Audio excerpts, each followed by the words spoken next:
Inside the walls, a king is tearing his clothes. Outside the walls, a massive army is waiting for the city to starve. It is one of the darkest, most terrifying scenes in the historical books of Scripture. 2 Kings chapter 6 describes a siege so severe that human order has completely collapsed. The city is Samaria, the capital of the northern kingdom of Israel.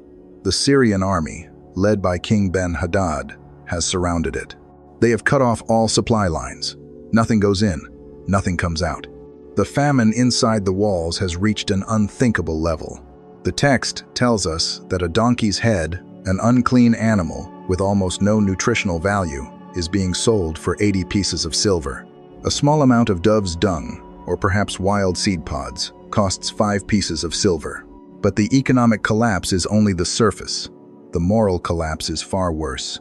As the king of Israel walks along the top of the city wall, a woman cries out to him for help. Her complaint is horrifying. She and another woman had made a desperate, unthinkable pact to consume their own children, to survive the famine, and the other woman had broken the agreement. When the king hears this, he is pushed past the breaking point. He tears his royal robes, and as the fabric rips, the people look up and see a startling detail. Underneath his royal garments, against his bare skin, the king is wearing sackcloth. He is already in mourning. He knows the city is dead. The king is completely paralyzed. He has military officers, but they have no strategy. He has watchmen on the walls, but they only see the immovable Syrian army. He has a crown, but it cannot buy bread. And in his despair, he does what institutional power often does when it runs out of answers. He looks for a scapegoat. He blames God, and he vows to execute God's prophet, Elisha. This is the central tension that drives the entire narrative. The people with the power to save the city are entirely helpless. The systems of preservation have failed. Most people read this story as a historical account of ancient warfare, or simply as a dramatic backdrop for one of Elisha's greatest miracles. But the author of 2 Kings is doing something much deeper. The text is setting up a profound biblical pattern. When the systems of power are paralyzed, when the insiders have nothing left but cynicism and despair, God's deliverance rarely comes through the palace. It comes from the margins. While the king is weeping inside the walls, and the soldiers are terrified on top of the walls, the narrative quietly shifts our focus. It asks us to look away from the royal court. It asks us to look away from the prophet's house. It asks us to look down at the one place everyone else has ignored, the dirt just outside the city gate. Because sitting in the dust of the threshold are 4 dying men, 4 lepers. They are outcasts. They are untouchables. They have been exiled from the city by biblical law, left to starve in the space between the starving city and the hostile army. They are not soldiers. They are not prophets. They have no names in the biblical record. But these 4 nameless men, sitting in the silence of the gate, are about to notice something that the royal watchmen completely missed. And they are about to take a desperate step that will rewrite the survival of an entire kingdom. But to understand the weight of what happens next, we have to look closer at what a siege actually meant in the biblical world. To understand the weight of the lepers' discovery, we first have to understand the anatomy of an ancient siege. In the biblical world, a siege was not a battle. It was a slow, deliberate suffocation. Samaria was the royal capital of the northern kingdom of Israel. It was strategically built on a high hill, surrounded by steep drops. Its walls were massive and fortified. It was a city designed to withstand a direct military assault. The Syrian army, led by King Ben-Hadad, knew this. They knew they did not need to break the stone walls. They only needed to break the food supply. So they surrounded the base of the hill, cut off every road, set up their camps, and waited. Time was their primary weapon. But for the original Hebrew reader of 2 Kings, the horror unfolding inside Samaria was not just a military tragedy. It was a theological reckoning. The author of Kings is writing to a people who knew the Torah. They knew the covenant God made with Israel in the wilderness, and they knew the severe warnings recorded in the book of Deuteronomy. In Deuteronomy chapter 28, Moses laid out the blessings for walking in the covenant, and the terrifying curses for abandoning it. Listen to the exact warning Moses gave centuries earlier. He said that if Israel completely turned away, a foreign nation would besiege them in all their towns. And the famine would become so severe, the desperation so blinding, that the most gentle and refined people would turn against their own families.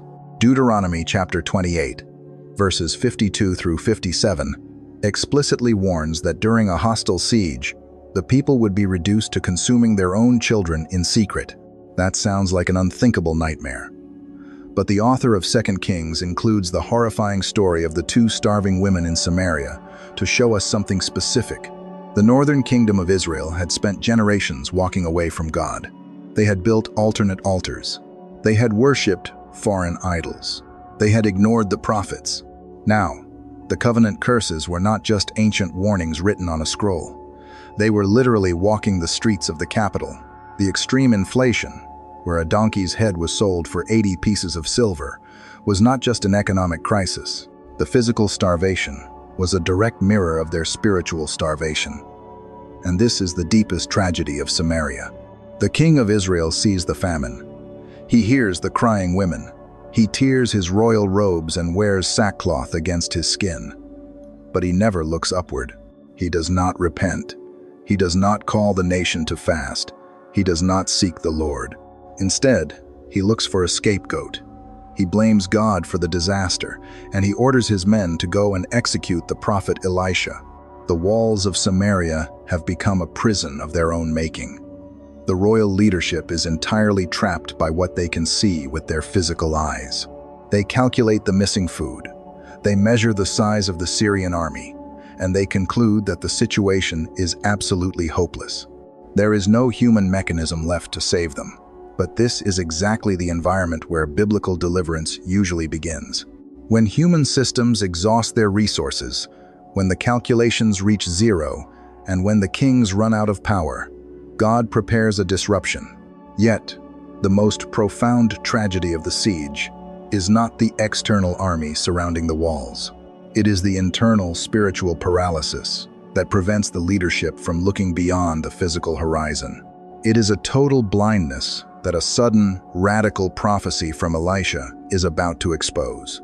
The king of Israel is standing in the doorway of the prophet's house. He has reached the absolute limit of his endurance. The executioner has been sent ahead of him, but the king arrives to deliver the final verdict himself. His conclusion is completely devastating. He looks at Elisha and says, "This trouble is from the Lord. Why should I wait for the Lord any longer?" It is the voice of a man who has measured the walls, measured the food, measured the enemy, and decided that God has failed the math test. But Elisha does not apologize. He does not offer a spiritual platitude. He does not even try to explain why the suffering has happened. Instead, in 2 Kings chapter 7, verse 1, Elisha speaks into the total collapse of Samaria and delivers one of the most radical, mathematically impossible prophecies in the entire Hebrew Bible. He says, "Hear the word of the Lord. By this time tomorrow, a seah of fine flour shall be sold for a shekel, and 2 seahs of barley for a shekel at the gate of Samaria." To modern ears, that just sounds like ancient market prices. But to the starving people inside that room, it was a statement of pure absurdity. A seah was about 7 quarts of grain. A shekel was a standard silver coin. Just hours earlier, people were paying 80 pieces of silver for a donkey's head. Now, Elisha is saying that in exactly 24 hours, the market will not just stabilize, it will overflow.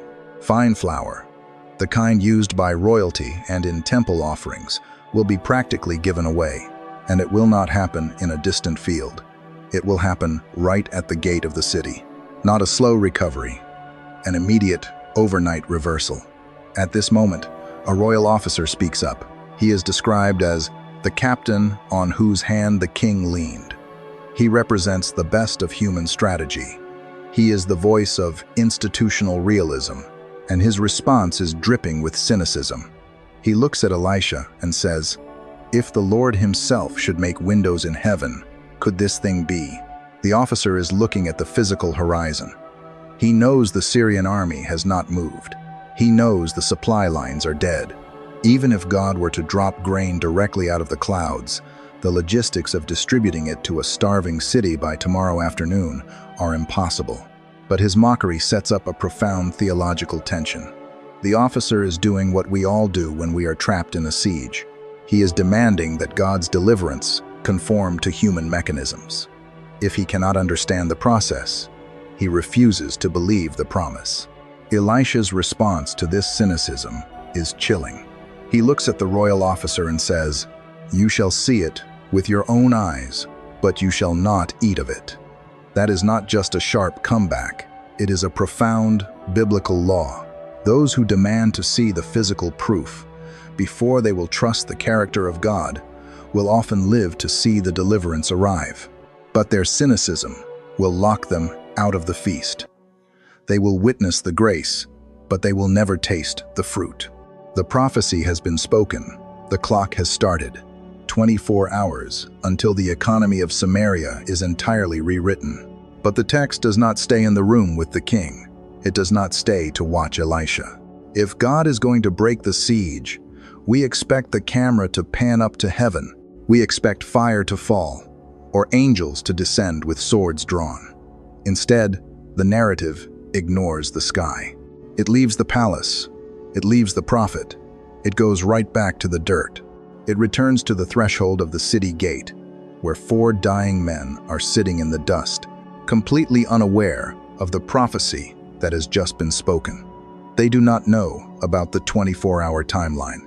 Sitting in the twilight, these 4 outcasts begin a raw, logical conversation that is about to shift them from passive waiting into a desperate, uncalculated step into the darkness.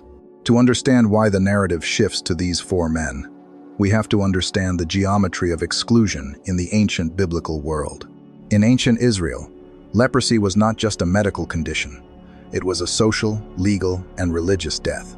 The book of Leviticus, chapter 13, lays out strict laws for anyone with a severe infectious skin disease. The text says, "He shall live alone. His dwelling shall be outside the camp." To be a leper meant you were entirely cut off from the covenant community. You could not enter the temple.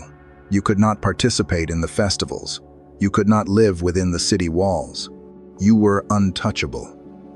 This is why the 4 men in 2 Kings chapter 7 are sitting at the entrance of the gate. They are as close to the city as the law allows, but they are locked outside. In a time of peace, they would survive by begging from the people coming in and out of the gate. But there is no peace. The gates are shut solid. The city is starving. No one is bringing food out to the lepers. They are trapped in the most dangerous space in the ancient world. Behind them is a walled city that cannot feed them. In front of them is a massive, hostile army waiting to destroy the city. They are the ultimate outcasts. They have no power, no status, no wealth, and no hope. But right here, at the absolute bottom of human existence, the biblical text records a conversation. In verse 3, they look at each other and ask a devastatingly simple question. Why are we sitting here until we die? It is the raw, brutal logic of the starving. They begin to calculate their options, and they realize they only have 3. First, they can try to go into the city. But the famine is in the city, so they will die. Second, they can stay exactly where they are. But there is no food at the gate, so they will die. Third, they can walk out to the camp of the Syrians and surrender. If the Syrians kill them, they die. But if the Syrians spare them, they live. Death is guaranteed in 2 of the options. Survival is only a tiny, fractional possibility in the third. Notice the profound contrast the writer of Kings is building. Inside the city, the king has wealth and an army, but he is paralyzed by despair. Inside the palace, the royal officer calculates the logistics of the famine and concludes that even God cannot save them. But outside the city, 4 men, with absolutely nothing left to lose, make a different calculation. They are not acting in great spiritual faith. They are not claiming the prophecy of Elisha because they have not even heard it. They are simply acting out of human desperation. The people with status are entirely paralyzed. The people with nothing are mobilized. It is a recurring theme in the biblical story.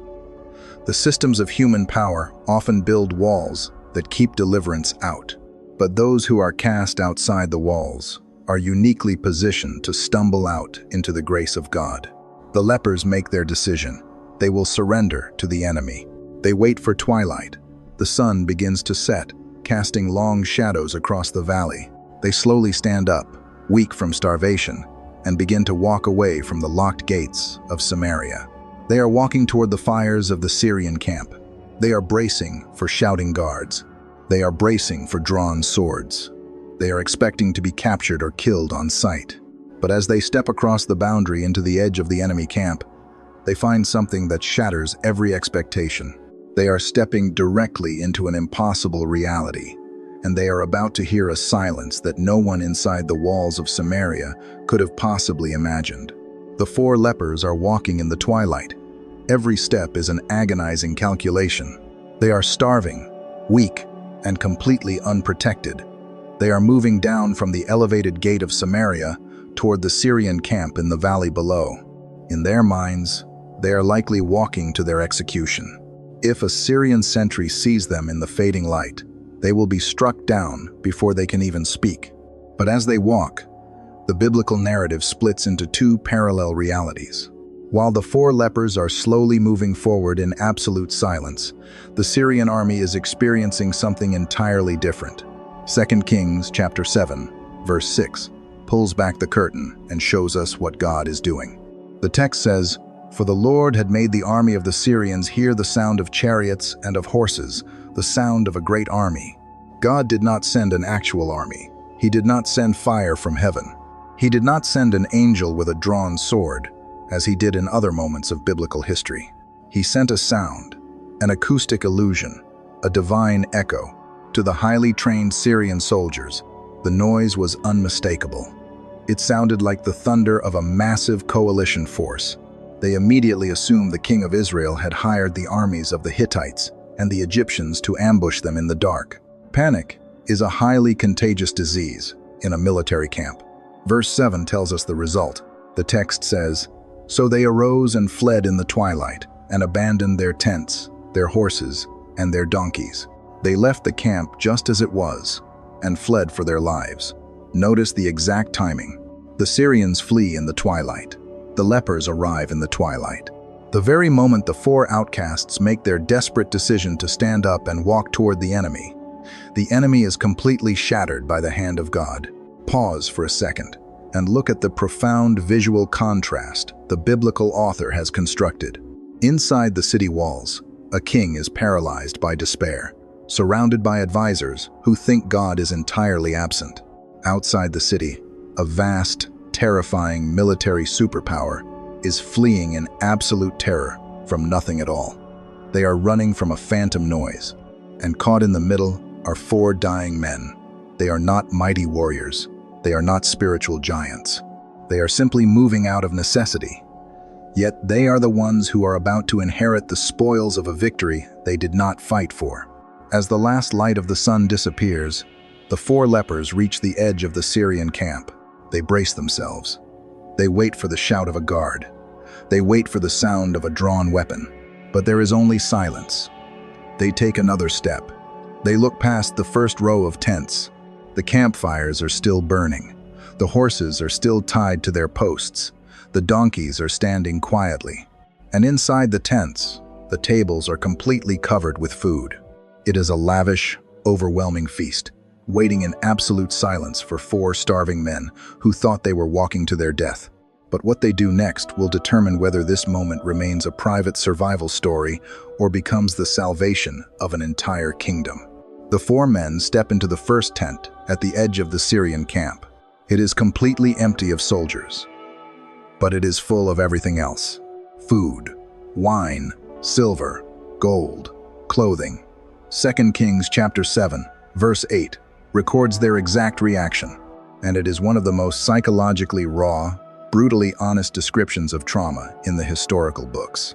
It says, "When these lepers came to the edge of the camp, they went into a tent and ate and drank, and they carried off silver and gold and clothing and went and hid them.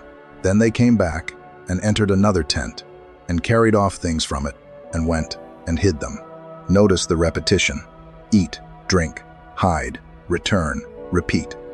This is the unfiltered instinct of the starving.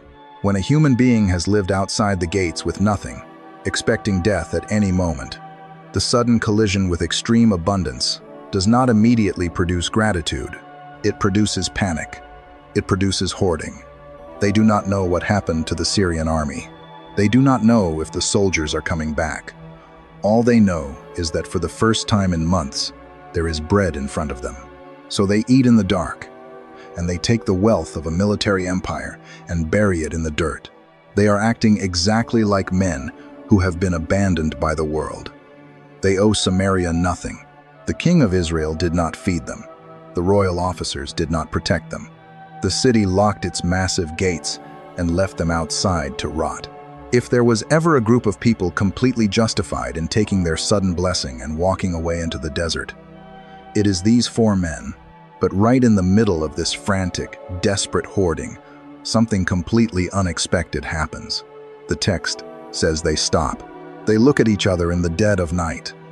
The panic of starvation begins to fade, and a sudden, piercing clarity takes its place. 2 Kings chapter 7, verse 9, records the shift.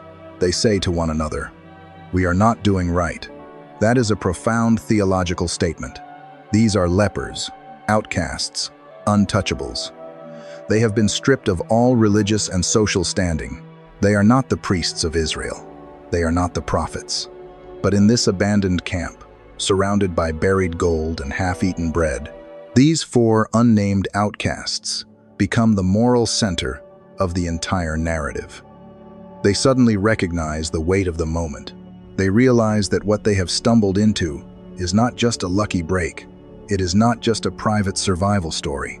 It is a deliverance designed for an entire dying city. To take the feast meant for a starving kingdom and hide it in the sand is not just selfish. It is a violation of the grace they have just received. They realize that when you have walked through the valley of the shadow of death and found a table prepared for you in the presence of your enemies, you cannot keep it to yourself. Grace experienced in the dark, if kept hidden, turns into guilt. They look back up at the city on the hill. Samaria is still completely silent. The king is still wearing sackcloth. The people are still starving. The mothers are still weeping. The city is living in the absolute terror of yesterday, completely unaware that the war ended hours ago. The outcasts realize that they are no longer just survivors. They have been transformed into messengers. But this transformation brings a terrifying new problem. It is one thing to decide to share the wealth. It is entirely another to walk back up to the locked gates of a paranoid, starving, heavily armed city in the middle of the night. How do 4 untouchable men convince a cynical kingdom that the siege is over? The 4 men stand in the middle of the Syrian camp. The gold is buried, the bread is half-eaten, and the guilt is beginning to set in. In 2 Kings chapter 7, verse 9, they look at one another and say something that echoes far beyond this single night in ancient Israel. They say, "We are not doing right.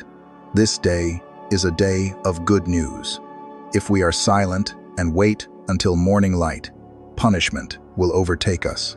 Look closely at the specific language they use. They call this a day of good news. In the original Hebrew, the root word involves the idea of bearing tidings, often translated as bisora. It is a very specific term. It is the concept used for a runner, carrying a message from a battlefield back to the capital, announcing that the enemy has been defeated and the nation is safe. Centuries later, when the Hebrew scriptures were translated into Greek, that concept of bringing good news would be connected to the word euangelion, the gospel. This is exactly what the lepers have stumbled into. They did not fight the battle. They did not defeat the Syrians. They simply walked into a victory that was won entirely by the hand of God, and they are now standing in the middle of the spoils. And right here, the biblical text reveals a profound theological truth about the nature of good news. The lepers realize that if they keep the deliverance to themselves, it ceases to be a blessing and becomes a judgment. To sit in abundance while the city starves just a few hundred yards away is not just selfish. It is a profound failure of basic humanity and covenant loyalty. Salvation, by its very nature, demands a messenger, so they leave the silver, they leave the gold. They turn their backs on the feast, and they begin the long, dark walk back up the hill toward Samaria. Pause and look at the stunning reversal the narrative has just completed. Just a few hours ago, these 4 men were sitting in the dirt, the lowest, most despised members of Israelite society. They had no voice. They had no value. They were legally cut off from the community. Now, they are the only people in the entire region who know that the war is over. They climb the hill, not as untouchables, but as heralds. They reach the massive, locked gates of Samaria in the dead of night. They call out to the city gatekeepers. They shout into the darkness, telling them exactly what they found. We came to the camp of the Syrians, and behold, there was no one to be seen or heard there. Nothing but the horses tied and the donkeys tied and the tents as they were. The gatekeepers hear the shout. They immediately call out and relay the message to the royal household. The message of deliverance has officially arrived at the palace. The prophecy of Elisha is hours away from its mathematically impossible fulfillment. The siege is broken. The feast is waiting. The enemy is gone. But bringing good news to a city locked in deep, institutional paranoia is its own struggle. When the king of Israel is woken up in the middle of the night and handed the greatest news of his entire reign, his reaction is entirely unexpected. He does not fall to his knees in worship. He does not order the gates thrown open. He does not celebrate the word of the Lord. Because a mind that has been shaped entirely by cynicism cannot easily comprehend sudden grace, the king listens to the report of the lepers, and his response is not joy. It is a dark, terrifying suspicion that the good news is actually a lethal trap. The king is standing in his palace in the middle of the night. He has just received the exact news his starving city desperately needed. The siege is over. The Syrian camp is abandoned. The food is waiting. But his reaction is entirely shaped by trauma and cynicism. In 2 Kings chapter 7, verse 12, the king says to his servants, "I will tell you what the Syrians have done to us. They know that we are hungry. Therefore they have gone out of the camp to hide themselves in the open country, thinking, when they come out of the city, we shall take them alive and get into the city." This is the paradox of the threshold. Deliverance is standing right outside the door, but the king is too terrified to turn the handle. He has spent so much time calculating the cruelty of the enemy that he cannot even imagine the intervention of God. He believes the good news is actually a lethal military trap. His unbelief almost keeps the starving city locked inside its own prison. But one of his servants steps forward with a desperate, pragmatic suggestion. In verse 13, he advises the king to send out a scouting party. He says to take 5 of the remaining horses. His logic is brutally honest. If the scouts are killed by the Syrians, they are no worse off than the rest of the city, who are going to starve to death anyway. It is a calculation born entirely of exhaustion. So they take 2 chariots with horses, and the king sends them out into the dark. The scouts cautiously leave the gate of Samaria. They ride down into the valley. They move through the empty Syrian camp, passing the tents and the untouched food. And they keep going. They track the path of the retreating army all the way to the Jordan River. And what they find along the road confirms everything. The road is completely littered with garments, weapons, and equipment. The Syrians had thrown away anything that slowed them down. They had not orchestrated a careful, strategic withdrawal.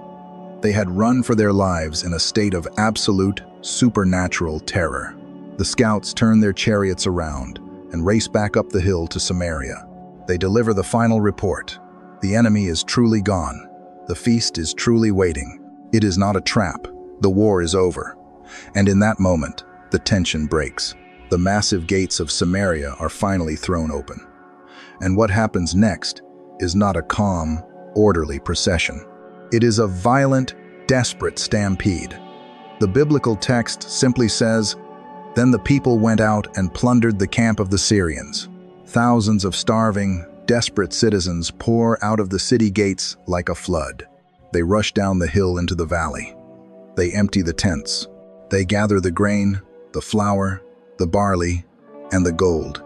They carry the spoils of a defeated empire right back up to the gates of their capital. And right there, in the middle of the chaos, the mathematically impossible word of the Lord is fulfilled. 2 Kings chapter 7, verse 16, records it quietly but firmly. So a seah of fine flour was sold for a shekel, and 2 seahs of barley for a shekel, according to the word of the Lord. Just 24 hours earlier, people were trading 80 pieces of silver for a donkey's head. Now, the finest flour is practically being given away at the threshold of the city. The economy of Samaria is completely reversed overnight. Elisha's prophecy was not an exaggeration. It was a precise timetable. But the story is not over. There is one loose thread remaining. In that chaotic rush for bread and survival, the king needs someone to manage the massive flow of people moving in and out of the city. So he appoints his highest-ranking official to stand at the gate and keep order. He appoints the exact same cynical officer who had looked at Elisha the day before and mocked the prophecy. And as that officer takes his position at the very gate where the 4 outcast lepers once sat, the narrative pattern is about to reach its terrifying, precise conclusion. The royal officer is standing at the massive gates of Samaria. Just 24 hours earlier, he was standing in the prophet's house, looking at Elisha with absolute contempt. He had calculated the logic of the siege and concluded that not even God could break it. He had mocked the promise of immediate abundance. Now, he is watching that exact promise flow right past his face. He sees the bags of fine flour. He sees the barley. He watches the economy of the capital city completely reverse, exactly on Elisha's timeline. He sees the deliverance with his own eyes, but he never tastes it. 2 Kings chapter 7, verse 17, records the tragic, precise fulfillment of the prophet's warning. The starving, desperate people of Samaria are rushing out of the city with such violent force that they trample the officer in the gateway. He dies in the dust of the threshold. He witnesses the grace, but his cynicism locked him out of the feast. When you step back and look at the complete architecture of this narrative, you realize that 2 Kings chapter 7 is not just a historical chronicle of ancient warfare. It is a masterpiece of biblical reversal. Every piece of the story has been carefully arranged to show us how God's deliverance actually moves through the world. Inside the walls, you have the systems of human power. You have a king wearing sackcloth under his royal robes, completely paralyzed by despair. You have military officers trapped by their own logic. They have the titles, they have the authority, but they are absolutely helpless. Outside the walls, you have 4 lepers. They have no names, they have no status. They have been legally and socially exiled from the covenant community. But when the systems of power run completely dry, God does not send rescue through the palace. He bypasses the institution entirely. He places the greatest news of the generation into the hands of the people the city had thrown away. The 4 lepers did not fight the Syrian army. They did not earn the feast. They did not perform a spiritual masterpiece. They simply reached the absolute end of themselves, stood up in the dark, and stumbled into a victory that God had already won. And this is the deepest pattern of grace in the biblical story. The table is already prepared. The enemy has already been scattered, but the discovery of that reality is almost always entrusted first to those who know they are entirely bankrupt. It is not the powerful who first recognize the kingdom of God. It is the outcasts. It is the people sitting in the dirt who realize they have nothing left to lose. When the lepers stood in the middle of that abandoned camp, surrounded by silver and gold, they spoke a phrase that echoes all the way into the New Testament. This day is a day of good news. They became the first evangelists of a broken siege. They realized that salvation, by its very definition, demands to be shared. To experience the grace of God and hide it in the dark is a profound failure of the covenant. If this journey through Scripture has helped you see the biblical text with fresh eyes, consider subscribing to the channel so you do not miss our next deep dive into the Word. The story of the siege of Samaria was never just a historical record of a starving city. It was a quiet, lingering blueprint of redemption. A reminder that the very things the world casts outside the gates are often the exact instruments God chooses to carry the weight of its salvation.